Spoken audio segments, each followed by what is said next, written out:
नमस्कार दोस्तों, आप सभी का स्वागत है आपके अपने YouTube चैनल स्टडी गंगा पर। दोस्तों मैं हूं अजीत कुमार यादव। आइए, मेंसुरेशन चैप्टर है मैथ का और उसमें जो है हम फार्मूला जानते हैं। फार्मूला होता है और उन्हीं सभी फार्मूला के बारे में हम यानी सूत्र के बारे में आपसे चर्चा करेंगे। तो मेंसुरेशन में कौन कौन से फार्मूला यूज होते हैं, जैसे वृत्त का क्षेत्रफल क्या होगा, आयत का परिमाप क्या होगा और वर्ग की भुजा क्या होगी और गोले का आयतन क्या होगा, गोले का संपूर्ण पृष्ठ क्या होगा, तो हम इस वीडियो में जानेंगे। तो आइए सबसे पहले हम इसका चर्चा करेंगे। यदि आपने हमारे चैनल को सब्सक्राइब नहीं किया है तो प्लीज़ पहले चैनल को सब्सक्राइब कर ले, बेल आइकन प्रेस कर ले, ताकि हम जब भी वीडियो अपलोड करें तो पल पल की नोटिफिकेशन आपको मिलती रहे। और कम दोस्तों के साथ शेयर भी करें ताकि उन्हें भी इस वीडियो का फ़ायदा मिल सके। आइए तो हम चर्चा करते हैं। तो सबसे पहले हम जानते हैं गोले का आयतन। तो गोले का आयतन कितना होता है, तो हम बताते हैं। गोले का आयतन होता है 4/3 यानी 4/3 पाई आर क्यूब। देखिए गोला है, अब यहाँ पे समझाने का प्रयास करेंगे। गोला, इसका जो है गोला होता है स्फेरिकल, उसका जो आयतन होता है 4/3 पाई आर क्यूब। अब आइए हम नेक्स्ट बताने का प्रयास करते हैं। गोले का वक्र पृष्ठ या गोले का संपूर्ण पृष्ठ क्या होता है। गोले का वक्र पृष्ठ या गोले का संपूर्ण पृष्ठ क्या होता है। सभी दोस्त से निवेदन है कि पहले वीडियो को शेयर कीजिए और चैनल पर नए हैं तो प्लीज सब्सक्राइब करें और कमेंट जरूर कीजिए कि कैसा लगा वीडियो। तो गोले का वक्र पृष्ठ या गोले का संपूर्ण पृष्ठ क्या होता है, तो 4 पाई आर स्क्वायर होता है। गोले का वक्र पृष्ठ या गोले का संपूर्ण पृष्ठ क्या होता है, 4 पाई आर स्क्वायर होता है। और आइए आते हैं नेक्स्ट, शंकु। शंकु कितने लोगों को पता ही नहीं होता कि ये शंकु होता क्या है। तो मैं बता दूं, शंकु जैसे आपने बाल्टी देखा है घर में सबके यूज होता है। कौन सी बाल्टी यूज होती है, ये प्लास्टिक वाली बाल्टी नहीं, वो बाल्टी जो स्टील का बाल्टी होता है। आपने उसका साइज देखा होगा। साइज क्या होता है शंकु का, तो ये साइज होता है आपका ये बाल्टी टाइप में है, जिसे शंकु कहते हैं। हम इसको मिटा दें, आप चित्र को समझ सकते हैं। तो शंकु का आयतन कितना होता है, तो शंकु का आयतन 1/3 पाई आर स्क्वायर एच। शंकु का आयतन कितना होता है, 1/3 पाई आर स्क्वायर एच। ये आपके हेल्पफुल वीडियो है, चाहे कोई भी कॉम्पिटिटिव एग्जाम हो, जिस भी कॉम्पिटिटिव एग्जाम का ये जो है सिलेबस रहेगा, ये आपके बिल्कुल फायदेमंद है। मैं बिल्कुल इसको आसानी से डिस्क्राइब करूंगा। शंकु का वक्र पृष्ठ क्या होता है या शंकु का संपूर्ण पृष्ठ क्या होता है, तो मैं बता दूं कि शंकु का वक्र पृष्ठ जो है पाई आर यल होता है। पाई आर यल होता है शंकु का वक्र पृष्ठ या शंकु का संपूर्ण पृष्ठ पाई आर यल होता है। अब आइए हम नेक्स्ट चर्चा करते हैं बेलन। बेलन, आपने बेलन को देखा होगा, घर में ही पड़ा रहता है। सभी लोगों के घर में बेलन होता है। आपने बेलन का साइज देखा होगा, बेलन कैसा होता है। तो बेलन का जो है आयतन क्या होता है, 4 pi r square h. 4 pi r square h. यहाँ पाई का मान आप जानते होंगे, पाई का मान 22/7 होता है। याद कीजिएगा, ये प्रूवल वैल्यू है, इसको जो है प्रूव किया गया है, आप समझ सकते हैं।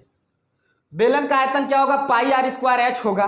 बेलन का आयतन क्या होगा, पाई आर स्क्वायर एच होगा। और बेलन का वक्र पृष्ठ क्या होगा, बेलन का वक्र पृष्ठ क्या होगा, 2 पाई आर एच होगा।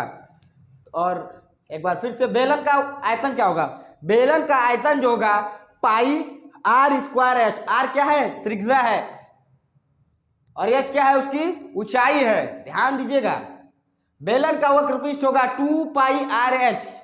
2 पाई आर एच। घन का आयतन कितना होगा, घन का आयतन जो होता है भुजा क्यूब। भुजा हम किसे कहते हैं, भुजा चाहे हम आप एक मान लीजिए, चाहे ए बी सी डी आती होगी। भुजा ए होता है और ए के पावर 3 होता है, एक क्यू होता है, यानी भुजा क्यू होता है। घन का पृष्ठीय क्षेत्रफल, तो घन का पृष्ठीय क्षेत्रफल क्या होता है, घन के जो बाहरी सतह है, घन का जो बाहरी सतह है उसका क्षेत्रफल क्या होता है। वक्र पृष्ठ क्या होता है या पृष्ठीय क्षेत्रफल क्या होता है, 6 इंटू भुजा स्क्वायर होता है। 6 इंटू भुजा स्क्वायर होता है। अब आइए नेक्स्ट जानते हैं घनाभ का आयतन। तो घनाभ का आयतन क्या होता है, तो घनाभ का आयतन जो है लंबाई गुणे चौड़ाई गुणे ऊंचाई, यानी लेंथ विड्थ हाइट। देखिए हम LBH से डिनोट किए हैं। तो घनाभ का आयतन क्या होता है? लंबाई गुणे चौड़ाई गुणे ऊंचाई। एक बार फिर से, घनाभ का आयतन क्या होता है? लंबाई गुणे लंबाई। ये मान लीजिए हम जैसे आपको डायरेक्शन दे रहे हैं, आप डायरेक्शन से भी समझ सकते हैं। ये लंबाई है गुणे चौड़ाई, चौड़ाई इसका चौड़ाई कितना होगा? लंबाई ये होगी और चौड़ाई और इंटू ऊंचाई, ऊंची कितनी होगी? पहले तो इसकी लंबाई हम इसी से समझाएंगे, इसकी लंबाई और इसकी चौड़ाई ये कितनी चौड़ी है और इसकी ऊंचाई ये कितनी ऊंची है। देखिए इसे, ये आपकी लंबाई हो गई, ये आपकी चौड़ाई हो गई और ये जो जो यहाँ से यहाँ पॉइंट है ये ऊंचाई हो गई। तो क्या होगा? लंबाई गुणे चौड़ाई गुणे ऊंचाई। अब आते हैं घनाभ का पृष्ठीय क्षेत्रफल के बारे में जानते हैं। जो इसका पृष्ठीय क्षेत्रफल है घनाभ का, अब यहाँ पे हमें जगह नहीं है, हमें कम समय में सभी चीजों को बताना है। घनाभ का पृष्ठीय क्षेत्रफल क्या होता है? 2 कोष्ठक में लंबाई इंटू चौड़ाई प्लस चौड़ाई इंटू ऊंचाई प्लस ऊंचाई इंटू लंबाई। एक बार फिर से मैं बताऊंगा घनाभ का पृष्ठीय क्षेत्रफल क्या होता है। तो घनाभ का पृष्ठीय क्षेत्रफल 2 कोष्ठक में लंबाई इंटू चौड़ाई प्लस ऊंचाई इंटू, एक बार फिर से, घनाभ का पृष्ठीय क्षेत्रफल 2 कोष्ठक में लंबाई इंटू चौड़ाई प्लस चौड़ाई इंटू ऊंचाई प्लस ऊंचाई इंटू लंबाई। अब हमने जाना घनाभ का आयतन और घनाभ का वक्र पृष्ठ या घनाभ का संपूर्ण पृष्ठ। अब हम जानते हैं वर्ग। वर्ग कैसा होता है? वर्ग देखिए ये ऐसा होता है जिसकी चारों भुजाएं समान होती हैं और प्रत्येक कोण का मान 90 डिग्री। देखिए यहाँ हमें इतना समझाने का नहीं, जब हम मेंसुरेशन चैप्टर का वीडियो बनाएंगे तो उसमें हम जरूर आपको समझाने का प्रयास करेंगे और उस जो है उसके बेसिक कॉन्सेप्ट में बताएंगे, या हम बस फार्मूला को बस समझाने का प्रयास करेंगे। तो ये वर्ग है, हालांकि हम आपको बता रहे हैं बीच बीच में कि वर्ग कैसे होता है, आयत कैसे होता है। तो वर्ग का क्षेत्रफल क्या होता है? वर्ग का क्षेत्रफल भुजा स्क्वायर होता है। वर्ग का क्षेत्रफल क्या होता है? भुजा स्क्वायर होता है। एक बार फिर से, वर्ग का परिमाप क्या होगा? परिमाप, तो इसका परिमाप होगा 4 इंटू भुजा। वर्ग का परिमाप होगा 4 इंटू भुजा होता है। एक बार फिर से, वर्ग का परिमाप और वर्ग का क्षेत्रफल भुजा स्क्वायर होता है। भुजा हमने क्या माना है? ए मानते हैं, कुछ भी मान सकते हैं भुजा को, आप स्वतंत्र हैं इसके लिए। अब आयत का क्षेत्रफल, आयत का क्षेत्रफल होता है लंबाई इंटू चौड़ाई। आयत का क्षेत्रफल क्या होता है? लंबाई इंटू चौड़ाई। आइए आयत के परिमाप पे आते हैं। आयत का परिमाप या आयत की परिधि पूछे तो हम क्या करेंगे? एक बार फिर हम आपको समझाने का प्रयास करेंगे। यदि क्वेश्चन में आयत का परिमाप या आयत की परिधि पूछे तो उसका फार्मूला क्या होता है? तो उसका फार्मूला होता है 2 कोष्ठक में लंबाई प्लस चौड़ाई। फार्मूला क्या होता है? 2 कोष्ठक में लंबाई प्लस चौड़ाई। अब आइए जो है आयत का हो गया त्रिभुज का क्षेत्रफल। त्रिभुज का क्षेत्रफल जो है 2 प्रकार के होता है। त्रिभुज पहला जो होता है त्रिभुज का क्षेत्रफल 1/2 इंटू आधार इंटू ऊंचाई होता है। त्रिभुज का क्षेत्रफल क्या होता है? 1/2 इंटू आधार इंटू ऊंचाई होता है। और उसके बाद जो है दूसरा क्या होता है? जो है यस, यस जो ये त्रिभुज के ए भाग है, बी और सी है। तो यस जो है वो होगा त्रिभुज का क्षेत्रफल होता है, इसको हम हैरो फार्मूला कहते हैं। वो क्या होता है? रूट में, सभी चीजें रूट में रहेंगी। यस अंडर यस बड़े कोष्ठक में s माइनस ए, फिर कोष्ठक में s माइनस बी, फिर कोष्ठक में s माइनस सी। तो यस क्या है? यस को हम a प्लस बी प्लस सी का योग कहेंगे और उसको जो है उसका आधा कर देंगे। त्रिभुज का परिमाप क्या होगा? त्रिभुज का परिमाप क्या होगा या त्रिभुज का योग क्या होगा? तो हम जानते हैं त्रिभुज का परिमाप और त्रिभुज का योग ही कहलाता है। तो तीनों भुजाओं का योग त्रिभुज का परिमाप कहलाता है। तीनों भुजाएं जैसे ए बी सी, ये देखिए त्रिभुज है,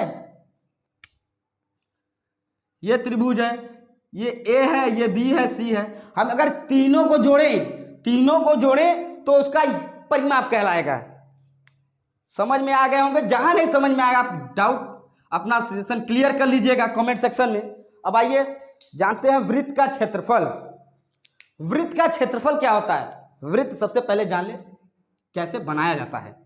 तो ये देखिए वृत्त हो गया है, ये वृत्त हो गया और उसके बाद जो है इसका क्षेत्रफल पाई आर स्क्वायर, हमने पाई का मान आपको बताया है, और जो है पाई आर स्क्वायर होता है। वृत्त का परिमाप, ये वृत्त का क्षेत्रफल में भी बताया हमने। वृत्त का परिमाप कितना होता है? वृत्त का परिमाप 2 पाई आर होता है। या वृत्त की परिधि पूछे, यदि क्वेश्चन में वृत्त का परिमाप पूछे या वृत्त की परिधि पूछे तो हम क्वेश्चन को कैसे सॉल्व करेंगे? तो उसके लिए हमें 2 पाई आर करेंगे, क्वेश्चन सॉल्व हो जाएगा। यदि वृत्त का क्षेत्रफल पूछे तो पाई आर स्क्वायर उसका फार्मूला हो जाए। यदि त्रिभुज का परिमाप पूछे तो त्रिभुज के तीनों भुजाओं का योग हो जाएगा। यदि त्रिभुज का क्षेत्रफल पूछे तो 1/2 आधार इंटू ऊंचाई हो जाएगा। यदि आयत का परिमाप पूछे तो 2 कोष्ठक में लंबाई धन चौड़ाई हो जाएगा। या आयत का परिमाप पूछे या आयत की परिधि पूछे, यदि आयत का क्षेत्रफल पूछेगा तो उसका लंबाई इंटू चौड़ाई हो जाएगा। और यदि वर्ग का परिमाप पूछे तो भुजा इंटू 4 इंटू भुजा हो जाएगा। और उसके बाद वर्ग का क्षेत्रफल पूछे तो भुजा स्क्वायर हो जाएगा। और यहाँ पे गोले का आयतन पूछे तो उसका हो जाएगा 4/3 यानी 4/3 पाई आर क्यूब हो जाएगा। गोले का वक्र पृष्ठ पूछे या गोले का संपूर्ण पृष्ठ पूछे तो यहाँ पे 4 पाई आर स्क्वायर हो जाएगा। फिर उसके बाद आते हैं शंकु के आयतन पे। शंकु का आयतन पूछेगा तो 1/3 पाई आर स्क्वायर एच हो जाएगा। शंकु का वक्र पृष्ठ पूछे या शंकु का संपूर्ण पृष्ठ पूछे तो हमें पाई आर एल हो जाएगा। बेलन का आयतन पूछे तो पाई आर स्क्वायर एच हो जाएगा। बेलन का संपूर्ण पृष्ठ या वक्र पृष्ठ पूछे तो 2 पाई आर एच होगा। घन का आयतन पूछे तो भुजा क्यूब होता है या ए क्यूब होगा, भुजा हम ए मानते हैं। घन का संपूर्ण पृष्ठ या पृष्ठीय क्षेत्रफल क्या होगा? 6 इंटू भुजा स्क्वायर होगा। फिर उसके बाद आते हैं नेक्स्ट पर, घन का हो गया, घनाभ का आयतन होगा लंबाई इंटू चौड़ाई इंटू ऊंचाई। देखिए घनाभ यहां पे बना लेते हैं, यहां पे घनाभ बना लेते हैं। ये देखिए घनाभ हो गया और ये ऐसे,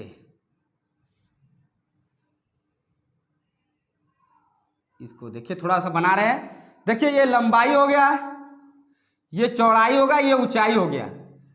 उम्मीद करता हूं समझ में आ गए होंगे। घनाभ का आयतन लंबाई इंटू चौड़ाई इंटू ऊंचाई होगा और घनाभ का संपूर्ण पृष्ठ या वक्र पृष्ठ क्या होता है? तो 2 कोष्ठक में लंबाई इंटू चौड़ाई, चौड़ाई इंटू ऊंचाई, ऊंचाई इंटू लंबाई होगा। तो कैसा लगा वीडियो कमेंट जरूर कीजिएगा। यदि चैनल पे नए व्यूअर्स हैं तो प्लीज चैनल को सब्सक्राइब कीजिएगा, बेल आइकन प्रेस कीजिएगा और अन्य दोस्तों के साथ शेयर कीजिए ताकि उन्हें भी इस वीडियो का फायदा मिल सके। वीडियो देखने के लिए आपका बहुत बहुत धन्यवाद। धन्यवाद दोस्तों।